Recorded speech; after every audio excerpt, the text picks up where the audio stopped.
So the first poll, I'll do this quickly, was just in relation to, do your partners manage SaaS renewal sales? So as you can see, 70% said yes and 30% said no. So that's great to see 70% are, and hopefully for the 30% who aren't, they might be convinced after today's webinar.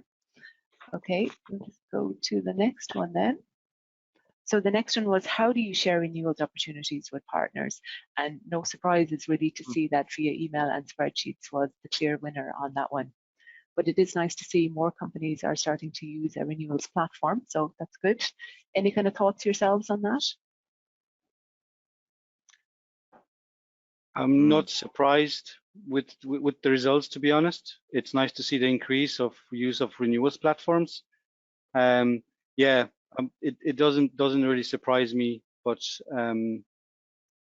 yeah. Yeah, and nobody's brave enough to come up with their own tool as of yet. Okay, the next question then was, we were asking you which KPIs you use to measure renewals. Oops, sorry now. So as you can see, the winner was a renewal rate on 38%, followed by on-time renewal and then growth in average renewal revenue. Is that kind of what you expected? Well, I'm just surprised it's so high, said none of the above. Yeah, that's a big number. Yeah.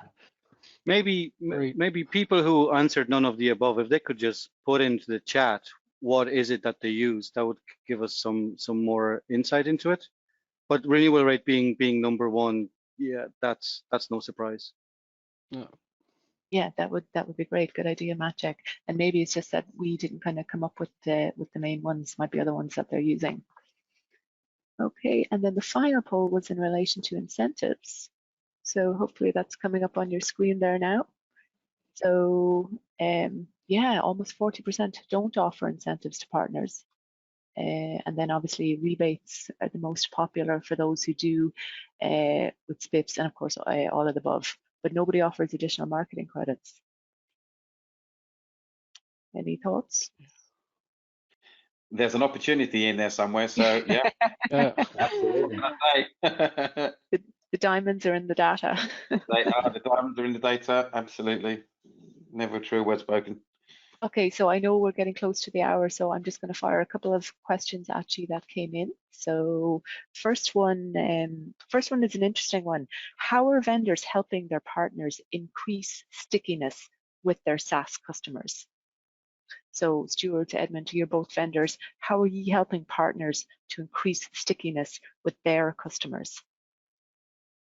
So for us, I mean, a lot of it is we are doing a lot of certification trainings. We're doing a lot of joint webinars with our partners, and we're actually rolling out our customer success organization, which will rely heavily on our partners. So we're doing that jointly with our partners.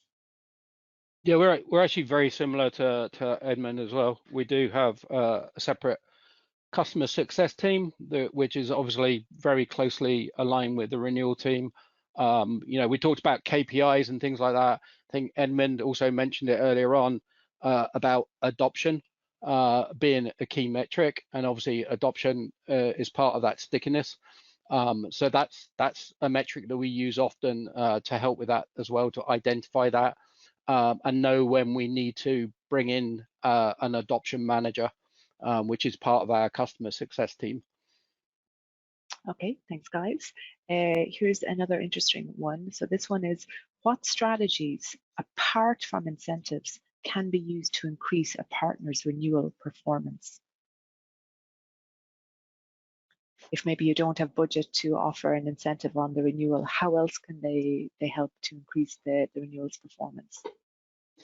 I think in some cases, I think you need specialized partners so that, you know, different partners can offer different specializations. So you may bring in partners who are specialized in a certain area, and then you can leverage them in that way so that they can bring in more renewals for a specific, let's say, market, and they become that trusted advisor for that area.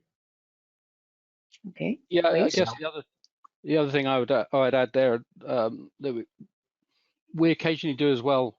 We have renewals that kind of come open for grabs, if you like, from time to time.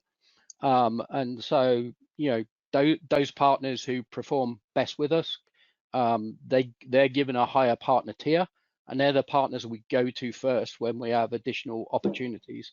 So by performing well, they get to be at the top of the queue when there's additional opportunities going. So that's one that's not an additional cost. I'd add to it. I'd say, look at your process as it is today. How do you engage with partners? How do you help them secure renewals today? Compare it with some of the best practices that we've discussed today and see where the possible gaps may be. Maybe there's something there that at very little cost, you could help your partners increase their renewals performance. Okay, great. Thanks, Maciej. And I know we've gone over the hour, so just one final question I'm going to put to you is, how big a role does automation play when it comes to SaaS renewals? I think it doesn't play as big enough as it should, and I think it's only going to grow bigger and bigger. I think eventually you're going to see almost no touch renewals. I mean, what customers want is, I think Stuart mentioned, they don't necessarily want to have the human interaction. They want to be able to see what they have, and you want to see co-termination automatically happen, and it just goes out there, and they are able to grab the renewals for the partners, and it goes out to the customers. And that's some of the stuff we're driving with our automation on the lower end, and hopefully we're going to move that up the stack as we start playing with this a little more. Yeah, I totally agree. I think definitely growing. I think the volume of renewals, renewals as such is not an area where you like to have a high number of resources, and therefore automation becomes absolutely vital to keep control and to get the best results. Okay, so watch this space over the next 12 months. Indeed. Okay, so I know we've gone over the hour, so apologies for that, but thank you for everyone who stayed with us. John, do you want to wrap it up? So guys, yes, I'd just like to thank you all very much for your time. Gentlemen, thank you for your very detailed experiences and sharing those with the broader audience today. We much appreciate that.